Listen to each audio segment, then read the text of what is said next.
Hey everybody, Bruce here, and today we're going to talk about paper, specifically watercolor paper. So we've talked about paints, we've talked about brushes, so now it's talk about the paper.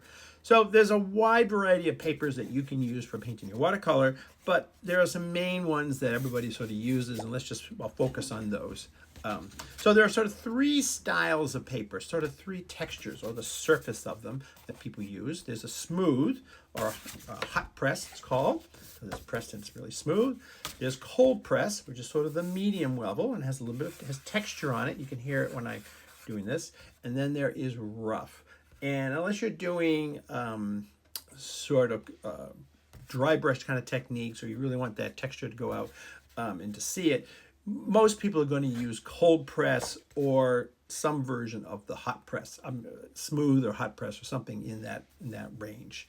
It depends a little bit on what you're going to do on the paper. So I do a lot with my markers and pencil. So sometimes, and I'll show you this in a moment, sometimes the paper, it's hard to get detail when you're doing that. You get a texture from the paper, so you kind of switch back and forth. It's really personal taste, and it's basically the kind of painting you're going to do. So I switch around with different papers all the time, but I do have a couple favorites that I like.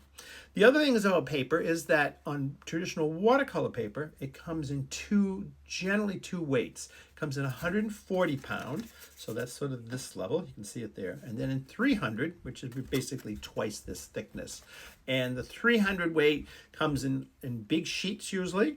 It also can come on a block, like Arches is a very popular brand. This kind of brand, you probably have seen this if you've gone to a Blix or Jerry's Artorama. And it comes on a block like this. You can see it there. And it's held down nice and tight by this edging that's on here, because paper absorbs water and it can swell. So you use a block of paper like this to keep the paper nice and tight until it's dry and it'll come back. If not, sometimes you can get paper will curl. So, and then you can also go into the consumer area. So those are the sort of the 140 pound and the 300 pound, but you can also just go to Strathmore is fine. This one is, I don't see where it says on here, but it says it somewhere. Canson's a brand. I have used a lot of Canson papers.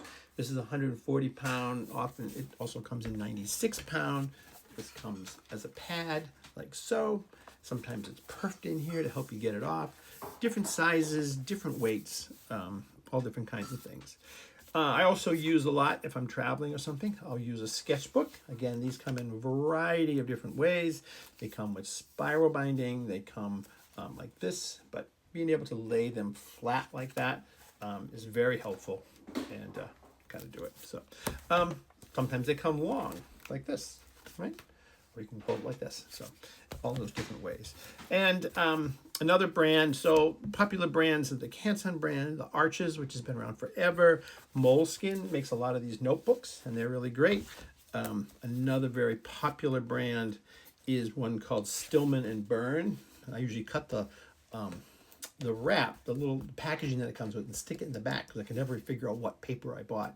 They have a wide variety. This one's from Mixed Media. So some papers are just for watercolor. Some are for mixed media, in other words, pencil, pen, and watercolor. You'll find the one that kind of works for you.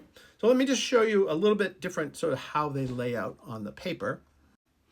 All right, so let's look at the paper. And I have two papers here. This is the Arches, 140 pound. This is a cold press. And this is a Strathmore, just sort of a Strathmore multimedia. See, it's much smoother. And then this is this. So I just want to sort of lay out just quickly here. I'm just going to take a number 12 round brush, put some water on it.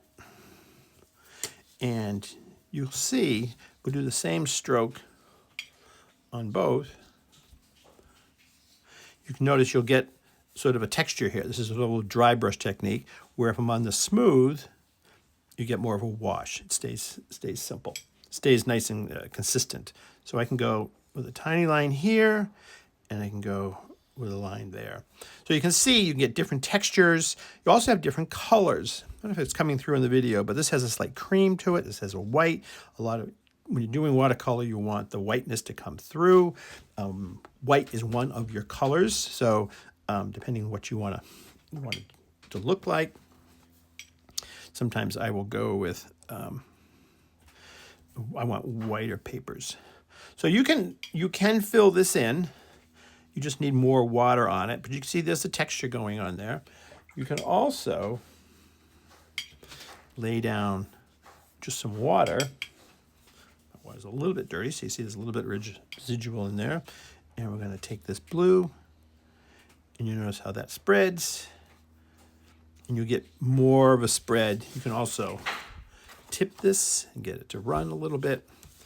So you have real differences in here. Let's just looking at, I use pen and ink a lot. So let's just say we're going to draw something. You'll notice you can get more detail easier with the smoother papers. Like so. And if I come in here, I have to work a little bit harder. You notice it's sort of breaking up right in here. See if you can see that. Get that close. And that's the texture of the paper. Different looks, different feels. It's really what you sort of want to do and how you want to do it. I also do, surprisingly, 3x5 cards often. And sometimes you'll just do a little drawing because they're just handy and I'm just doing something quick, or as I'm describing to somebody what I'm doing. So we'll just do a quickie.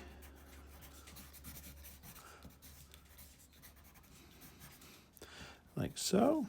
And even this will work just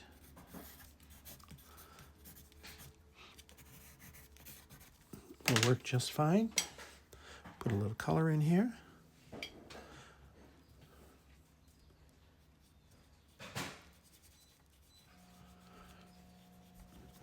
And you can kind of get that to do something. So it's really just what you're doing, where it's going to be. Are you going to be selling your painting? Are you just doing it for personal? The texture of the paper, the weight of the paper.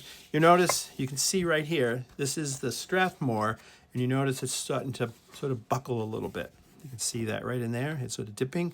That'll kind of straighten out as it dries, but it's something to consider. That's one of the reasons that people use the blocks, because it keeps the paper really tight.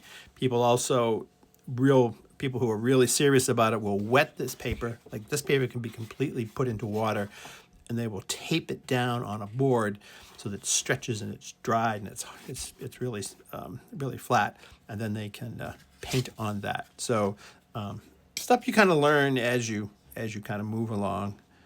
So we'll just put a little shadow on here, like so. So you get textures, and this one is smoother. You don't get the textures. So personal preference and where you want to go. So that's basically it. Just to summarize, let's just do something with the pencil here.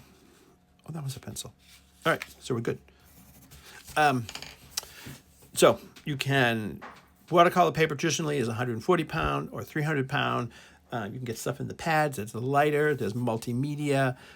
Read the outside.